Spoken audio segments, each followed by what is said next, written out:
journal.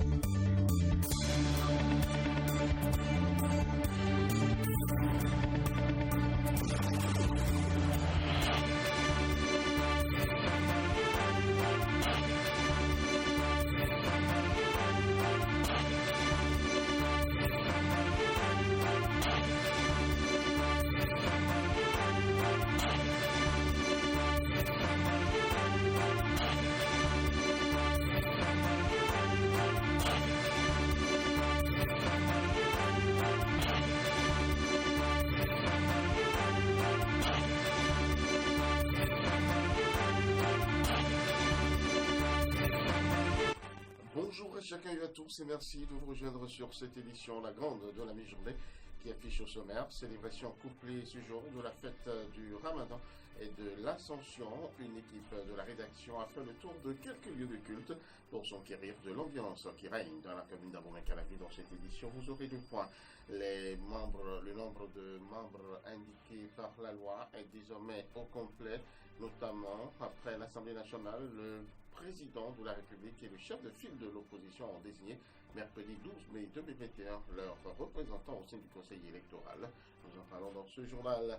Anatole Colinette Makosso est le nouveau Premier ministre du Congo-Brazzaville. Il a été nommé par le chef de l'État congolais, Denis Sassou Nguesso, mercredi 12 mai.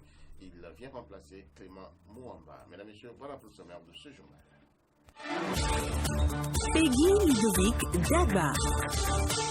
Merci d'être avec nous. Je vous le disais tantôt, la communauté chrétienne célèbre ce jour la montée du Christ social. C'est l'Ascension, un événement essentiellement marqué par des célébrations eucharistiques. Une équipe de la rédaction de Diaspora FM a suivi la messe dite ce matin sur la paroisse Sainte-Bernadette d'Abomey. Voici le reportage. La venue de l'Esprit Saint, la fête de la Pentecôte que nous allons célébrer 10 jours plus tard. Et la fête de l'Ascension préfigure pour chacun de nous aussi la vie éternelle. Puisque le Christ est monté aux cieux, c'est-à-dire donc que tous, croyants que nous sommes, nous irons aussi au ciel.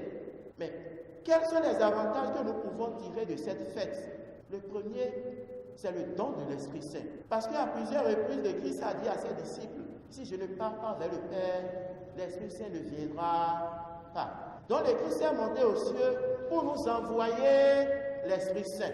Et chacun de nous recevra cet esprit-là. La fête de l'Ascension aussi marque aussi le début de l'Église. Et l'Esprit Saint est venu avec les dons que nous savons, les fruits de l'Esprit Saint. Mais reconnaissons d'abord que c'est grâce à l'Esprit Saint qu'il y a l'unité des chrétiens dans la diversité des charismes de l'Esprit Saint. Nous avions aussi reçu le don des missionnaires de l'Évangile. Parce qu'entre-temps, les apôtres avaient peur. Ils s'étaient cachés. Ou du moins, ils se cachaient.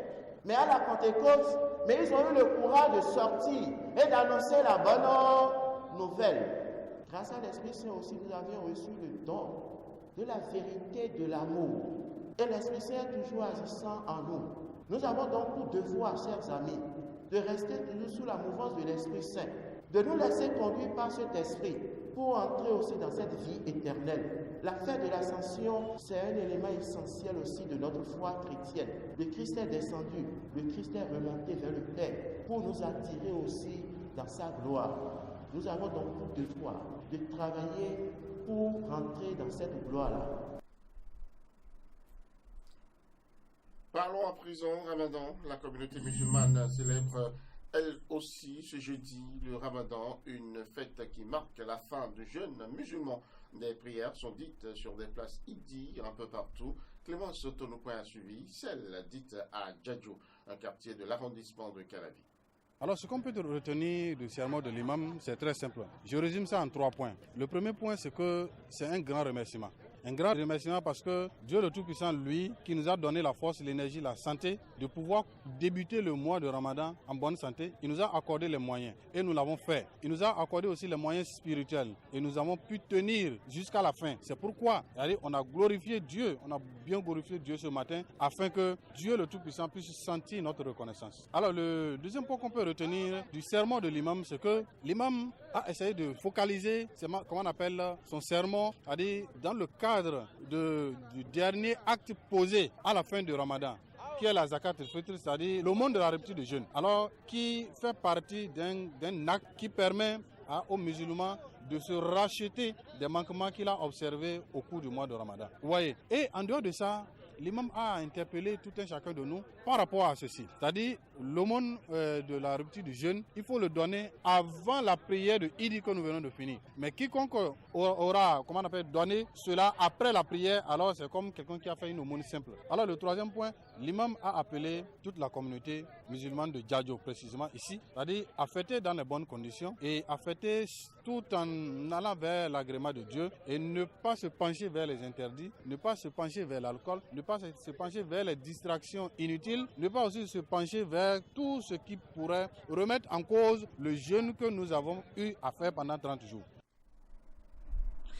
Eh bien, dans le littoral précisément, à la place Idi d'Apapa, Spero Aoussinou, notre correspondant pigiste à Cotonou, a suivi la prière. Voici son compte rendu. Ils sont plusieurs milliers de fidèles musulmans à prendre d'assaut ce jeudi 13 mai 2021 le carrefour à Idjedo dans le 6e arrondissement de Cotonou. À l'occasion de la célébration de l'Aïd el-Fitr, l'imam de la mosquée centrale de la localité et secrétaire général de l'Union islamique du Bénin, El Hadj Abdoul Jalil Youssoufou, a rappelé les prescriptions du Saint-Coran. À l'en croire, cette célébration est la manifestation d'Allah à l'endroit de la communauté musulmane. Selon l'orateur, la prière d'Al-Eid Fitri ne se fait pas dans les mosquées. Les fidèles venus des 4 coins de Cotonou ont eu droit au sermon de l'imam en arabe et en français. La fête a été clôturée par des invocations et des prières à l'endroit d'Allah, le miséricordieux. Sur les visages, on note une satisfaction de la gaieté et la joie de célébrer enfin le Ramadan. Les gestes barrières ont été respectés, les masques frontaux ont été soigneusement distribués. La police républicaine était aussi présente pour veiller au grain. Chez les chrétiens, la célébration de l'Ascension a été faite dans la sobriété comme chez les fidèles musulmans. À l'église catholique Saint-Martin d'Apapa, ils étaient très nombreux à assister au culte matinal. Nous exultons de joie en lâché quelques fidèles. Spero Aoussinou, à Idjedo, à Cotonou, pour Diaspora FM. Comment cette fête se passe-t-elle, notamment, sinon les deux, puisque nous célébrons bien sûr le Ramadan et l'Ascension du Christ. Comment ces deux fêtes se passent dans les collines? Rendons-nous-y directement pour retrouver notre correspondant pigiste, Édouard Blénan. Bonjour. Édouard Blénan, bonjour. Oui, bonjour, monsieur journaliste. Alors, dites-nous comment la fête se passe dans votre giron. Alors, précisément dans les collines, enfants, jeunes et vieux musulmans, tous installés pour rendre gloire et honneur à Allah pour ces 30 jours de jeunes musulmans. C'était dans une ambiance très festive que l'imam de la communauté musulmane des 41 collines, plus précisément dans l'arrondissement de Sanya, marqua sa présence à la place Idi en compagnie de quelques jeunes et enfants. À l'arrivée, tous se tiennent debout pour souhaiter la bienvenue à l'imam avec plus de joie dans le visage et de vivacité. Installé, il salua la présence de tous les fidèles musulmans et les remercia également pour avoir tenu et obéi à la recommandation de Allah à travers cet jour de jeûne musulman. Tout au long de son prêche, il a insisté sur l'importance du jeûne musulman. Je cite, « Le jeûne musulman est indispensable pour tout musulman, car c'est pendant le jeûne qu'Allah exauce nos vœux et prières. » Fin de citation. C'est après ces mots que l'imam a exhorté toute la présence à la prudence et à la méfiance, tout en leur recommandant de faire des vœux, car pour lui c'est le moment idéal. La prière terminée, c'est la joie dans les visages et bienvenue aux impressions des uns et des autres. Pour Amidou, jeune fidèle musulman, il n'a pas manqué de mots pour dire merci à Allah qui a été avec lui pendant ce moment de jeûne. Selon lui, ce n'était pas facile de tenir de 5 heures du matin jusqu'au soir avant de manger. Voici un jeune musulman également. Pour lui, il estime que c'est pendant le jeûne qu'il arrive à retrouver sa forme car le nombre de manger par jour diminue. C'est après ces quelques mots que chacun se dirige vers sa résidence pour commencer la fête.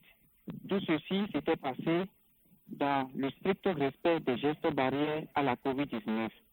Édouard Blénan pour Diaspora FM et DEN TV dans sa journée. Merci à vous, Edouard Blénon. Nous allons nous rendre maintenant dans le nord précisément à Djougou, pour suivre Sidikou Boukari, nous faire le point dans cette partie du Bénin.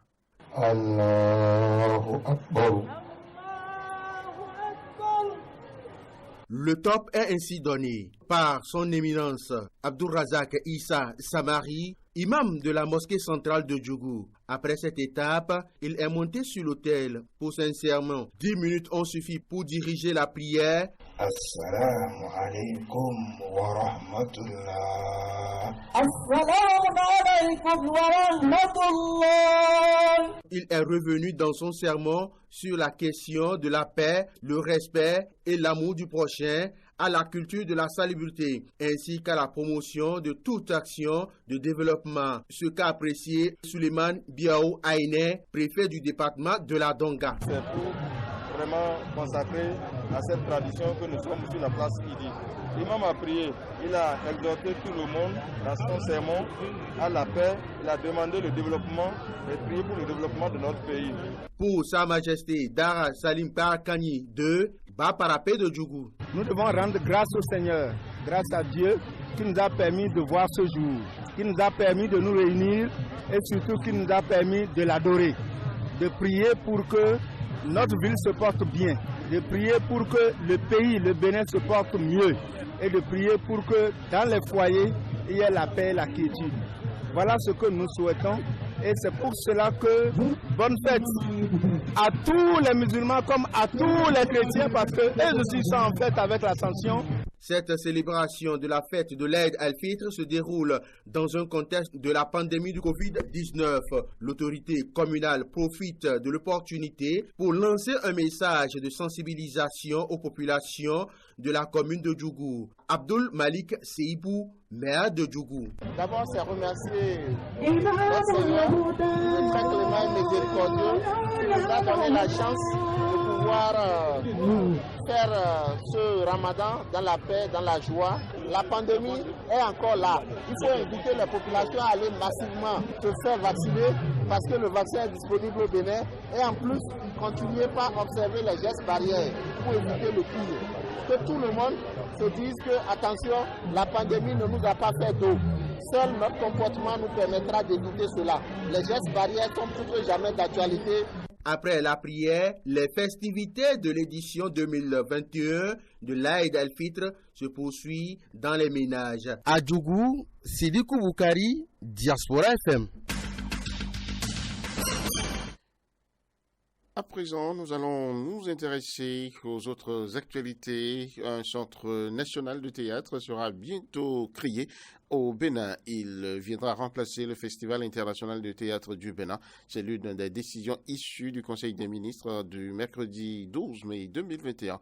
Les raisons de la dissolution du FITEB sont à suivre, notamment dans ce compte-rendu du Conseil des ministres, avec Alain Sourou-Orunla, porte-parole du gouvernement. Les décisions ci-après ont été prises. Au titre des mesures normatives, les textes suivants ont été adoptés. Décret portant conditions d'exercice de la mission de contrôle technique en République du Bénin. Ce décret instaure le cadre juridique relatif à cette activité et permettra désormais aux maîtres d'ouvrage de contracter sur des bases concrètes avec des professionnels en vue de sécuriser les investissements engagés. Décret portant création du Centre national de théâtre. En raison des difficultés d'ordre structurel et organisationnel qu'il rencontre depuis de longues années, le Festival international de théâtre du Bénin, FITEB, s'est progressivement écarté de la vision et des ambitions premières à l'origine de sa création. Il est devenu peu attractif et ne figure plus sur la cartographie des événements à forte valeur ajoutée. C'est pour ces raisons que s'est imposée la nécessité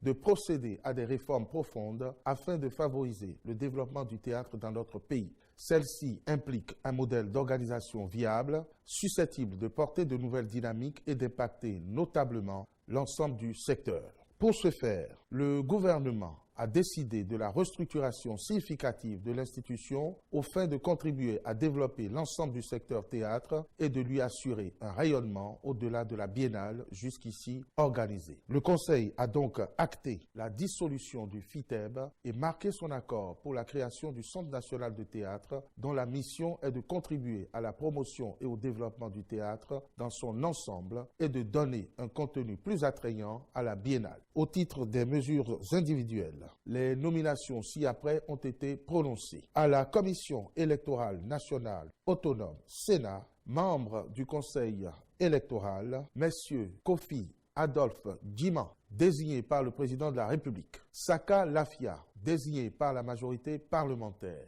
Boukari Adam Soulé, désigné par la minorité parlementaire, Sani Gounou, désigné par le chef de file de l'opposition, Aurélien Luc Nicolas Assogba, désigné par l'Assemblée générale des magistrats. Enfin, sur proposition du président de la République, M. Pascal Essou est nommé médiateur de la République. Les occupants de la bande côtière de Cotonou ont jusqu'à demain, 14 mai 2021, pour libérer les espaces de la plage destinés à la plantation des cocotiers prévus par le gouvernement. À la veille de la date butoir, notamment pour la répression, une équipe de Diaspora FM est allée constater si les usagers libèrent effectivement les lieux. Samson Oké pour le reportage. Ils ont encore moins de 24 heures pour libérer les lieux. Un ultimatum du gouvernement à travers un communiqué de presse du ministère du Cadre de Vie et du Développement Durable en date du 6 avril 2021 portant libération de la bande côtière. Ce communiqué, certains occupants de l'espace de la plage concernée l'ont compris et donc passent à l'action. On a eu le premier communiqué la semaine dernière, on a eu la visite de monsieur le préfet mardi matin qui est venu expliquer à tout le monde qu'il fallait partir et libérer les lieux avant vendredi et donc du coup nous on s'est affairé directement à enlever nos affaires puisqu'on comprend complètement tout le projet qui se passe ici sur la plage. Pour nous c'est important de libérer l'espace afin que tout ce qui doit être fait soit fait correctement. Pour le ministre du Cadre de Vie et du Développement Durable, cette opération ne devrait pas être une surprise. Nos parents sont informés depuis 4 ans. Chaque année, nous revenons leur parler. C'est dans l'intérêt du développement de notre pays. Malgré leur volonté de libérer les lieux avant la date butoir, les usagers se disent partagés entre plusieurs sentiments face à une telle opération. Bon, ça fait un peu mal au cœur, hein. On démonte quelque chose qu'on avait créé. Donc ça fait un petit pincement au cœur, mais on voit ça comme un rebond, un nouveau départ ailleurs, quelque part. Même si c'est aussi difficile pour nos employés, mais en fait, vu qu'ici on est une petite famille. Selon le ministre José Tonato, cette opération s'inscrit dans une démarche conséquente d'aménagement et de protection du littoral béninois. Pour développer le tourisme, pour embellir davantage et pour rendre plus durable la protection côtière, il était important de repeupler cette plage-là par l'espèce végétale qui y prospère le mieux, la cocoterie. À terme, ces espaces libérés seront remplacés par la plantation de plus de 500 000 plants de cocotiers de part et d'autre de la route des pêches sur une façade de plus de 9 km. 4 talents béninois ont participé à la 3e édition de la compétition The Voice Afrique francophone. Sur les 4, 2 sont allés en finale, mais aucun d'eux n'est sacré champion. À l'heure du bilan, les acteurs culturels rencontrés par Espoir Rumbabou, et bien sûr, sont fiers des talents béninois. Nous les écoutons. Cette 3e saison de la compétition de The Voice Afrique francophone a révélé la grandeur des talents béninois. Les 2 représentants béninois en finale ont émerveillé, mais cela n'a pas suffi pour ramener le trophée au bercail. Pour la plupart des culturels béninois, le Bénin mérite largement de remporter ce trophée. Il y a eu un piège. Le fait qu'il y ait 2 Béninois est un élément qu'il ne faut pas perdre de vue. Parce que 2 Béninois étaient déjà en finale et puis il y a d'autres nations. Naturellement, moi j'avais ma candidate et vous avez certainement votre candidat. Et donc du coup, quand on choisit l'un ou l'autre, on émiette les voix d'une certaine façon. C'est bien d'avoir un talent. C'est bien d'avoir un peuple derrière, solidarité et tout ça, voter. Mais c'est également une question de grand lobbying. Et c'est le lobbying qui a joué en faveur de la gagnante de cette édition-là. Et je voudrais en profiter pour fustiger le mode de désignation de ces finalistes-là, du gagnant, parce que on ne peut pas, à une compétition aussi sérieuse, d'une envergure aussi énorme, tabler essentiellement sur les votes pour élire un champion. Le Bénin n'a pas gagné, mais le Bénin a participé et le Bénin fait partie des gagnants. C'est clair. Le Bénin n'a pas ramené le trophée. Et selon les avis des uns et des autres, on vous dira que les candidats du Bénin sont les meilleurs. Parce que le vote est venu changer les choses. C'est de ça qu'il s'agit. Les coachs, c'est que à l'unanimité, c'est que les coachs ont compris et savent que les deux candidats du Bénin étaient les meilleurs. À la fin de la compétition, il importe de tirer des leçons pour se préparer pour les fois à venir.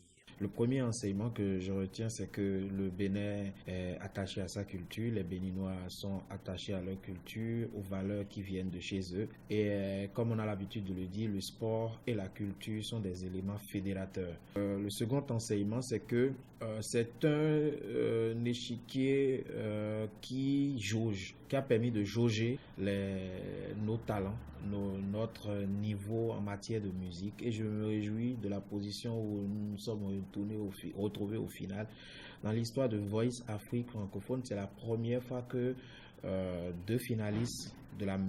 retrouve deux finalistes de la même nationalité. Les acteurs de la chose culturelle rencontrés appellent à une synergie d'action. Je voudrais demander à l'État que désormais, dès que c'est des situations, des projets peut-être individuels, qu'un Béninois prend, et qu'à partir d'un certain moment, cela devient des challenges pour des nations qu'ils se chargent de récupérer, de mettre un comité en place et de travailler pour que nos chances s'accroissent, de travailler pour que des trophées de ce genre reviennent au niveau du Bénin. Je vais vous le dire, cela m'engage. Le Bénin est meilleur en beaucoup de choses. Disons, si je ne veux pas dire tout, les autres nations savent, les autres nations africaines savent que le Bénin a d'énormes potentialités en matière de musique. Artistes, musiciens, coachs, nous avons les meilleurs. C'est une belle expérience et qu'il faut rééditer. Une expérience à laquelle il faut se préparer pour la saison 4 déjà. À noter que les ambassadeurs du Bénin à cette compétition, notamment Giovanni et Karina Sen, ont été reçus par les autorités béninoises en charge de la culture.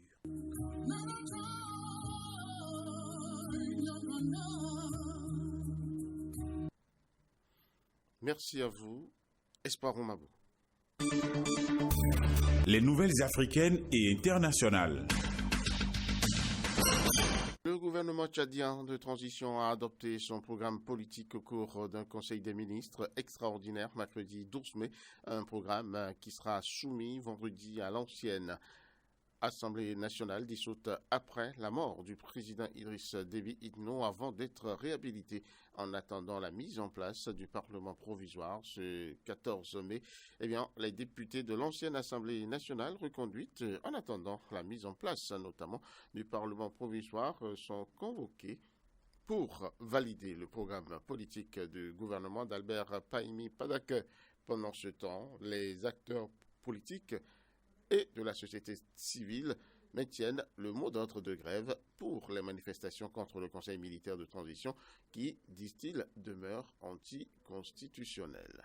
Maintenant, nous irons en Afrique centrale retrouver au Congo le chef de l'État congolais Denis Sassou Nguesso qui a nommé mercredi 12 mai un nouveau Premier ministre, Anatole Kolinet Makosso, 56 ans, qui était jusque-là ministre de l'Enseignement, et bien sûr remplace Clément Mouramba au poste depuis 2016 et qui a démissionné le 5 mai dernier suite à un nouveau mandat quinquennal du président Denis Sassou Nguesso. Le nouveau Premier ministre a désormais la lourde mission de former un nouveau gouvernement devant lutter entre autres contre la corruption et régler de nombreux problèmes sociaux tels le paiement des arriérés des pensions de retraite et des bourses des étudiants. Autre élément dans cette page internationale, Le président ougandais Yoweri Museveni est reparti pour un 6e tour. Il a été investi officiellement mercredi 12 mai lors d'une cérémonie dans la capitale Kampala. Le chef de l'État garantit que l'économie ougandaise connaîtra une croissance de l'ordre de 9 à 10% lorsque le pays commencera sa production commerciale. Le pétrole notamment, soit à l'horizon 2026 et la fin de son mandat. Son nouveau mandat. Et puis en Israël, pour finir, plusieurs jours après le regain de tension entre Israël et les territoires palestiniens, les frappes israéliennes et tirs de roquettes palestiniennes continuent de se répandre, notamment ce jeudi 13 mai 2021, devant l'intensification notamment des combats et l'absence de signes d'apaisement. Le Conseil de sécurité de l'ONU doit tenir une 3e réunion d'urgence vendredi qui, cette fois-ci, sera publique. Israël et le Hamas se dirigent vers une guerre à grande échelle, a alerté l'émissaire de l'ONU pour le Proche-Orient, Thor Wensland. Une guerre à Gaza serait dévastatrice et ce sont les gens, notamment ordinaires, qui en paieront le prix.